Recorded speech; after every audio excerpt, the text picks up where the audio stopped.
Hello everyone, hope you are doing well. Welcome back to our channel. Today we are going to practice passage and PQRS. तो आज हम sentence rearrangement और passage की practice करेंगे जो आपके upcoming exams के लिए इंपॉर्टेंट रहेगा. प्रीवियस ईयर क्वेश्चंस पर बेस्ड है passage and PQRS. So let's start. पहले पैसेज देख लीजिए, फर्स्ट पार्ट, और ये सेकंड स्लाइड है. ठीक है, एक बार हम पहले क्वेश्चंस देख लेते हैं और फिर पैसेज रीड करते हैं. पहला क्वेश्चन है, What key democratic role of social media is highlighted in the passage? तो क्या डेमोक्रेटिक रोल बताया गया सोशल मीडिया का? Why does the author describe social media as a double-edged force in democracy? और double-edged force क्यों बताया है social media को? According to the passage, what helps previously unheard groups gain attention on social media? Question number 4. What remedy does the author emphasize to reduce misuse of social media in democratic systems? And fifth question, what factor decides whether social media strengthens or weakens democracy as per the passage?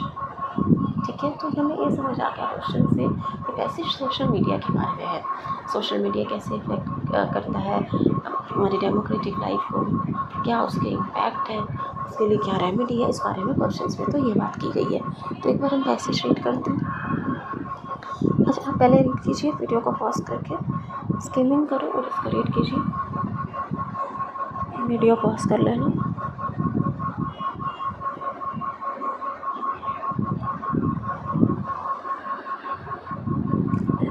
Second slide है, इसको भी read कीजिए pause करके.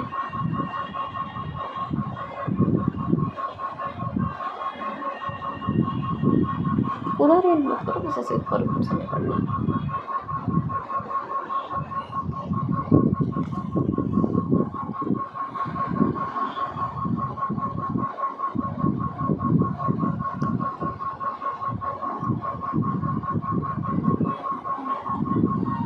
चलिए ठीक है, discuss करते हैं passage.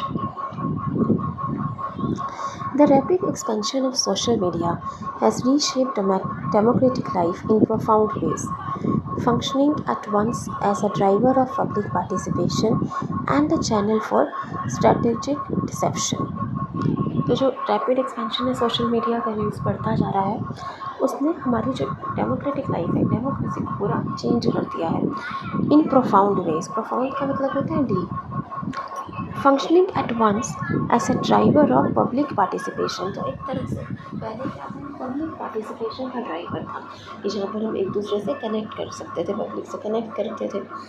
And a channel for strategic deception. Deception मतलब धोखाधड़ी. बहुत लोगों में धोखाधड़ी भी हुआ करती थी सोशल मीडिया पर.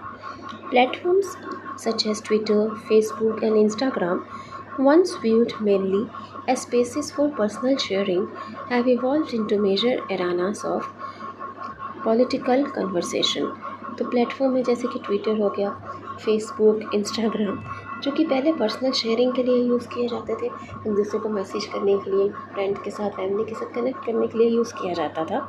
लेकिन अब ये पॉलिटिकल कन्वर्सेशन के एरेनास बन गए. मतलब अब यहाँ पे राजनीतिक चर्चा होने लगी है, जहाँ पे पहले पर्सनल शेयरिंग हुआ करती थी, पर्सनली लोग एक दूसरे से कनेक्ट करते थे अपनी फ्रेंड से, फैमिली से, कलीग से. लेकिन अब यहाँ पर पॉलिटिकल डिस्कशंस होने लगी हैं. They allow citizens to voice opinions, rally around causes, and hold those in power accountable almost instantly. तो यहाँ पे सिटीजन्स क्या कर सकते हैं, नागरिक वॉइस ओपिनियंस, अपनी आवाज़ उठा सकते हैं, अपनी राय दे सकते हैं. रैली अराउंड कॉजेज़, एक दूसरे को सपोर्ट कर सकते हैं, जो बात उन्हें सही लगी उसको सपोर्ट कर सकते हैं. Hold those in power accountable almost instantly, और जो पावर में है, ठीक है, जो पावर में है, अथॉरिटी है जिनके पास, उनको दोषी ठहरा सकते हैं, रिस्पॉन्सिबल ठहरा सकते हैं ऑलमोस्ट इंस्टेंटली, मतलब जल्दी से किया जाता है. Since democracy depends on the circulation of ideas and information, social media appears to broaden access by weakening the control once exercised by traditional gatekeepers. ठीक है, तो एक दूसरे से लोग आइडियाज़, इंफॉर्मेशन शेयर कर सकते हैं, कि अपने विचार एक प्रस्तुत कर सकते हैं, एक दूसरे के साथ कनेक्ट कर सकते हैं. अब जो पहले पावर सिर्फ मीडिया के पास, जैसे ट्रेडिशनल गेट कीपर्स के पास थी, वैसा नहीं है. सोशल मीडिया पे लोग अपने आइडियाज़ शेयर कर सकते हैं, इंफॉर्मेशन एक्सेस कर सकते हैं. Political figures can address voters directly without editorial meditation, and citizen-led movements can cause viral momentum to bring neglected concerns into public focus. तो पॉलिटिकल फिगर्स जो हैं, लीडर्स भी वोटर्स के साथ डायरेक्टली कनेक्ट कर सकते हैं सोशल मीडिया के थ्रू। वोटर्स के साथ, सिटीजन्स के साथ वो कनेक्ट कर सकते हैं। देखिए, उन्हें कोई किसी और की ज़रूरत नहीं है, किसी और इंटरमीडिएटर की ज़रूरत नहीं है। वो सीधा लोगों के साथ जुड़ सकते हैं, उनके साथ कनेक्ट कर सकते हैं।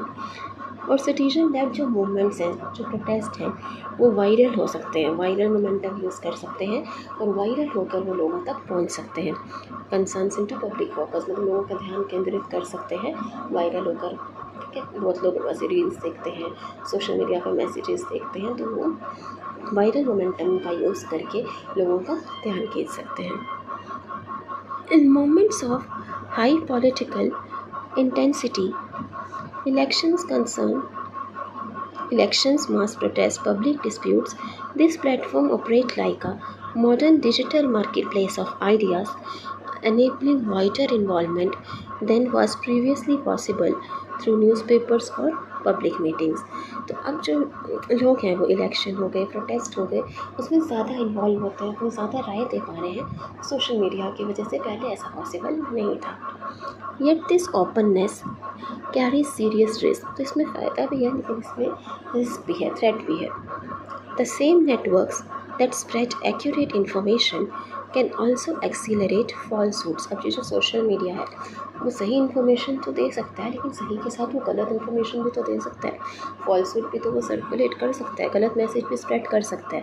Deepen polarisation and strengthen echo chambers through algorithm reinforcement, मतलब लोग ऐसे एक दूसरे का कनेक्ट करेंगे, ऐसे लोगों के साथ जुड़ते हैं, ऐसे लोगों के वो मैसेजेस देखते हैं जिनके साथ वो कनेक्ट कर पाएँ। तो जो एक ऐसे लोग होते हैं, एक तरह के लोग जिनको अपने जैसी बातें सुनना पसंद आती है, जो हमें बात सही लगती है, हमें वो सुननी पसंद आती है सोशल मीडिया पे, तो ऐसे क्या होता है कि ऐसे ग्रुप्स बनने लगते हैं और एक जो समुदाय है वो दूसरे के खिलाफ होने लगता है, क्या हंसाने लगते हैं। तो ये बात यहाँ पे कही गई है। In several democracies, electoral processes have been challenged by fake profiles, coordinated harassment, and organization disinformation efforts। ठीक है, इलेक्ट्रिकल प्रोसेस को भी चैलेंज किया गया, कई बार फेक प्रोफाइल्स बनाई गई हैं, गलत इन्फॉर्मेशन भी स्प्रेड की गई है सोशल मीडिया पे। Further content design to trigger emotion and maximise engagement often overshadows careful reasoning, turning political discussion into a noisy stream of anger and extremes। तो ऐसा कई बार कंटेंट सोशल मीडिया पे डाला जाता है जो इमोशंस को ट्रिगर करे, ठीक है, लोगों को इमोशनली इफ़ेक्ट करे और फिर वो लॉजिकली इस बात को नहीं सोच पाते। इमोशनली जानबूझकर लोगों को ट्रिगर किया जाता है, वो लॉजिकली सोच नहीं पाते, रीजनिंग अप्लाई कर नहीं सकते और वो भड़क जाते हैं। Hence, the influence of social media on democracy depends not only on technology but also on the ethical rules that shapes its use। तो जो इन्फ्लुएंस है डेमोक्रेसी पर सोशल मीडिया का, वो सिर्फ सोशल मीडिया पर डिपेंड नहीं करता, उसकी यूज़ पर डिपेंड करता है, कैसे उसका यूज़ किया जाता है। Strong oversight, public media awareness and transparency in how algorithms rank and recommend content are crucial if societies wish to get the benefits while limiting the damage। तो स्ट्रॉन्ग ओवरसाइट होनी चाहिए, पब्लिक मीडिया के बारे में awareness होनी चाहिए, transparency, पारदर्शिता होनी चाहिए कि कैसे एल्गोरिथम रैंक करता है, कैसे हमें कंटेंट दिखाया जाता है, तो इन सब के बारे में नॉलेज होनी चाहिए और प्रॉपर यूज़ करना चाहिए सोशल मीडिया का। Ultimately social media is not automatically beneficial और हार्मफुल, ना ही ये फ़ायदेमंद है ना ही ये नुकसानदायक है। It reflects collective choices, whether it strengthens democratic stability or fuels distortion depends on how responsibly it is used by citizens, institutes and the platforms themselves।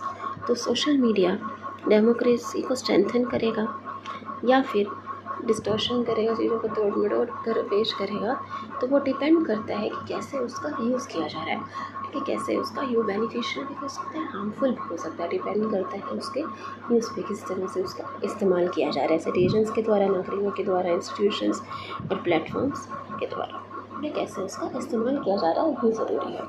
तो ये बात यहाँ इस पैसेज में कही गई है। अपने एग्जाम्स को पूरा पढ़ने की ज़रूरत नहीं है, जितना क्वेश्चन के लिए मेरा इंपॉर्टेंट रहेगा स्कीम मीन से आप उतना ही पढ़ेंगे। यहाँ पे तो हमें पूरा एक्सप्लेन करना है, ठीक है। तो ये क्वेश्चन अटेम्प्ट करें। But key democratic role of social media is highlighted in the passage. तो की रोल क्या बताया गया, सबसे इंपॉर्टेंट रोल क्या बताया गया? Increasing entertainment content, eliminating printed newspapers, enabling wider circulation of information and ideas, creating labor unions। बताइए क्या होगा आंसर? क्या लेबर यूनियंस की कई बात की मैसेज में? इंक्रीजिंग एंटरटेनमेंट कंटेंट नहीं, ऐसा तो नहीं किया गया। एलिमिनेट करना प्रिंटेड न्यूज़पेपर को नहीं। Enabling wider circulation of information and ideas. Next देखिए, why does the author describe social media as a double edge force in democracy. Double edge force क्यों कहा है? क्योंकि it is inexpensive to use, क्यों खर्चीला नहीं है। It focuses mostly on images and videos. It spreads both reliable and false narratives. It connects people globally. तो double edge force, दो धारी तलवार क्यों है सोशल मीडिया? क्या होना चाहिए आंसर? यहाँ पे देखिए, the same networks that spread accurate information can accelerate falsehoods। जो सही इन्फॉर्मेशन दे सकते हैं और गलत भी दे सकते हैं। तो ये हमारा आंसर होगा कि वो सोशल मीडिया सही इन्फॉर्मेशन देता है, गलत भी तो दे सकता है। तो हमारा answer check option 3, it spreads both reliable information and false narratives. According to the passage, what helps previously unheard groups gain attention on social media। तो जो पहले दिन की बात नहीं सुनी जाती थी, अनहर्ड ग्रुप्स थे, तो उनको अटेंशन कैसे मिली सोशल मीडिया पे? Newspaper editors and boards, strict journalistic gate keeping, viral momentum along citizen led movements, या फिर government press agencies. Unheard groups को कैसे अटेंशन मिली सोशल मीडिया पे? देखिए, इसको हमने पढ़ा था, अभी मैसेज में पढ़ा था।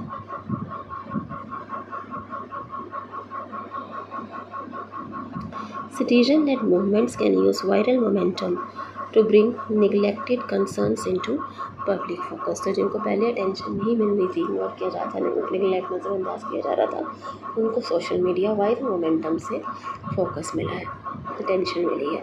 तो viral momentum along with citizen led movements. Next देखिए, what remedy does the author emphasise to reduce misuse of social media in democratic system. Misuse कैसे अवॉइड किया जा सकता है?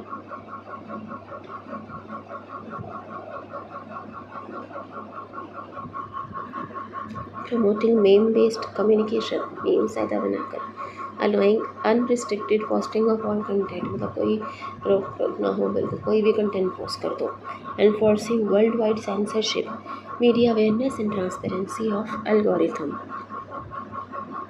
मिसयूज़ को अवॉइड करने के लिए क्या रेमेडी दी गई है पैसेज में, आपको बताना है।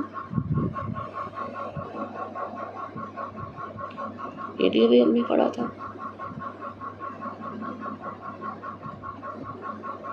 Public media awareness and transparency in how algorithm rank are crucial, ठीक है। पब्लिक मीडिया अवेयरनेस होनी चाहिए कि एल्गोरिथम कैसे रैंक किया जाता है, कैसे कंटेंट आपको दिखाया जाता है। तो media awareness and transparency of algorithms. What factor decides whether social media strengthens or weakens democracy as per the passage? Amount of political advertising, revenue model of platforms, ethical use driven by societal intent, influence of online celebrities। तो कौन सा factor ये बताता है कि social media strengthen कर रही है या वीकेंड कर रही है, मजबूत कर रही है या कमज़ोर कर रही है डेमोक्रेसी को? वो डिपेंड करता है। अभी हमने बार बार पढ़ा था, फिर अभी फिर पैसेज में भी देख लेते हैं। Whether it strengthens democratic stability और fuels distortion depends on how it is used, कैसे उसका इस्तेमाल किया जा रहा है, कैसे उसका प्रयोग किया जा रहा है। तो आंसर हो जाएगा ethical use driven by social intent. तो फर्स्ट का answer enabling wider circulation of information and ideas. Two-edged force spreads both reliable and false narratives. Unheard groups को क्यों टेंशन मिल रही है सोशल मीडिया पे? वायरल मोमेंटम की वजह से, along with citizen led movements. कैसे मिसयूज़ अवॉइड किया जा सकता है? Media awareness and transparency of algorithms. ये डेमोक्रेसी के लिए अच्छा है या बुरा है सोशल मीडिया? किस पे डिपेंड करता है? यूज़ पे, ethical use driven by societal intent. ठीक है, PQRS की क्वेश्चन प्रैक्टिस करें। चलिए करते हैं, उसको अटेंड कीजिए, पॉज करके।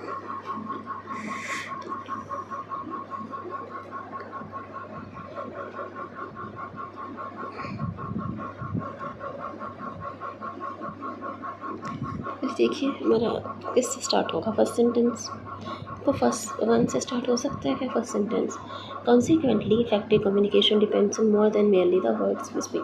कॉन्सिक्वेंटली का यूज़ हम नॉर्मली फर्स्ट सेंटेंस में नहीं करते, क्योंकि कॉन्सिक्वेंटली का मतलब होता है एज अ रिजल्ट। तो इसका आंसर फर्स्ट से स्टार्ट नहीं होगा, 3 से या फिर 2 से स्टार्ट होगा आपका फर्स्ट सेंटेंस। लेकिन अगर आप थर्ड सेंटेंस देखो, थर्ड में communication is a multi faceted process that involves sharing information, ideas and emotion between people। तो यहाँ पे इंट्रोडक्शन दिया जा रहा है, डेफिनेशन दिया जा रहा है, एक्सप्लेन करा जा रहा है कम्युनिकेशन के बारे में। तो पहले हम एक्सप्लेन करेंगे, इंट्रोडक्शन देंगे, डेफिनेशन बताएंगे, फिर आगे बात करेंगे। तो थर्ड सेंटेंस ही स्टार्ट होगा हमारा। तो ऑप्शन 3 से स्टार्ट हो रहे हैं, 3 2 1 4 3 4 2 1। 3 के बाद क्या आना चाहिए? देखिए 3 में बताया क्या कम्युनिकेशन क्या है, जहाँ पे इंफॉर्मेशन आइडियाज शेयर किए जाते हैं। उसके बाद क्या होना चाहिए? 4 या 2?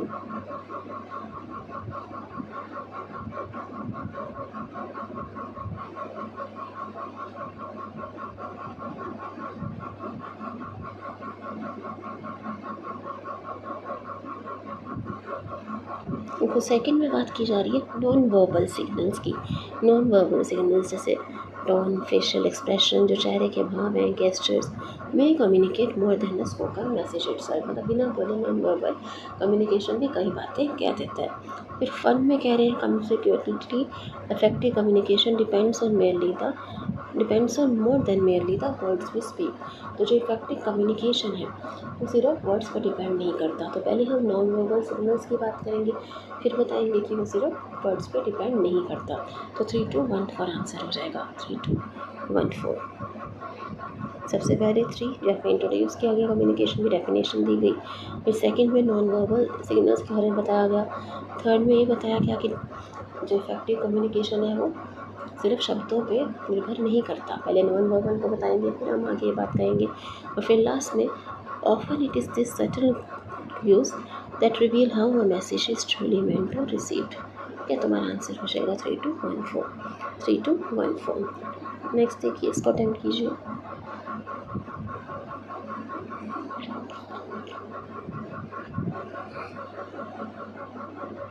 तो पॉज करके अटेम्प्ट कर लीजिएगा। अच्छा मुझे बताइए, 3 से स्टार्ट हो सकता है फर्स्ट सेंटेंस। 3 में है दिस ट्रांजिशन मतलब ये जो चेंज है, जो ये बदलाव है। तो पहले किस ट्रांजिशन की बात की होगी, फिर कहेंगे दिस ट्रांजिशन। तो 3 से तो स्टार्ट नहीं होने वाला। फर्स्ट से स्टार्ट हो सकता है one effective approach is to broaden energy options. तो एक जो इसकी इफेक्टिव अप्रोच है, तो पहले किसी चीज़ के बारे में बात करेंगे, फिर हम उसकी अप्रोचेस बताएंगे। तो ये भी फर्स्ट सेंटेंस नहीं है। फर्स्ट सेंटेंस में कोई किसी चीज़ को इंट्रोड्यूस किया होगा, बताया होगा कि हम किस अकेली अप्रोच की बात कर रहे हैं। तो हमारा सेकंड से ही स्टार्ट होगा। सबसे पहले सेकंड आएगा, to reduce the several impacts of climate change nations must sharply cut dependence on high carbon energy generation. ठीक है, उसके बाद 1 आएगा या 3? लास्ट में 4 है दोनों में, 1 3 होगा या 3 1? तो पेयरिंग से ट्राई कीजिए।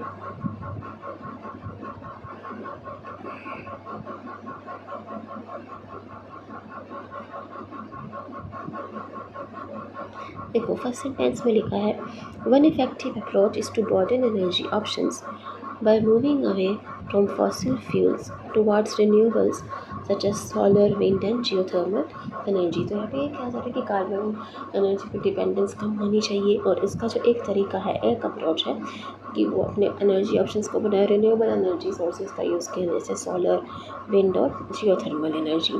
फिर क्या 1 के बाद 3 नहीं आना चाहिए? 3 में लिखा है दिस ट्रांजिशन, कि जो ये बदलाव है, जो ये शिफ्ट है, तो इसी शिफ्ट की बात की जा रही है कि रिन्यूएबल एनर्जी सोर्सेज का यूज़ किया जाए। तो 1 के बाद 3 आएगा, तो हमारा आंसर हो जाएगा 2134। 2134। नेक्स्ट देखिए लास्ट क्वेश्चन।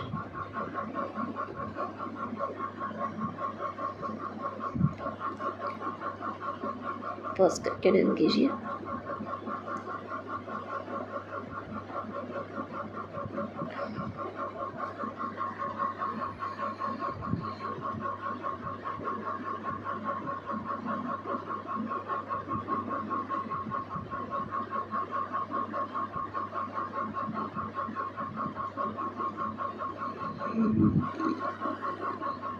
ये देखिए हमारा आंसर क्या सेकंड से स्टार्ट हो सकता है। दिस अप्रोच, तो किस अप्रोच की बात की जा रही है, क्लियर नहीं हो रहा, तो पहले कुछ टर्म इंट्रोड्यूस किया जाएगा, फिर कहेंगे उसके लिए कोई अप्रोच बताई जाएगी। तो ये सेकंड से स्टार्ट नहीं हो सकता, क्या थर्ड से स्टार्ट हो सकता है? थर्ड में लिखा है दिस ट्रेंड, तो किसी ट्रेंड की पहले बात की हुई है, तो ये दोनों हट गए, 1 से ही स्टार्ट होगा। 1342 या 1423, ठीक है आंसर होगा। सबसे पहले first, the fast growing spread of misleading and false content on social media